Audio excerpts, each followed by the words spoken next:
You know, the initiative through the USDA right now to develop maybe these more integrated healthy food hubs where there might be processing, aggregation, distribution happening that has both a food security context as well as a entrepreneurship advantage within, you know, maybe it's an urban neighborhood or a rural community.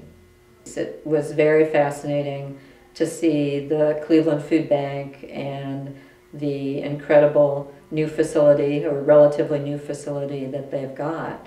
You know, is there a good partnership opportunity between food banks that are really looking at and answering the food security needs within a region and marrying that somehow with more entrepreneurship opportunities? I think it remains to be seen. But, you know, what wonderful assets, how do you maximize that? And what's going to work and how do you make it work?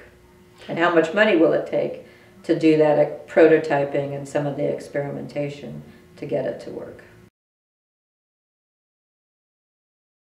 You know, the challenge with food banks are how do they meet their mission, basically. How do they interact perhaps with local food system stakeholders? How do they interact maybe with entrepreneurs to generate some additional revenue for their operations? You know, where's the break-even analysis sometimes where it makes sense for the food bank and it makes sense for the farmers or the other food entrepreneurs? You know, those models hopefully are going to emerge within the coming years. But great resources. I mean, when you look at the resources that food banks have, the skill base, the knowledge within the staff in terms of moving food. I mean, they're the logistic masters of the universe in many ways in terms of the amount of receiving and distribution that they're doing, oftentimes within a multi-county context. So I see them as great partners to help us think through some of these issues. And hopefully make it profitable for everyone.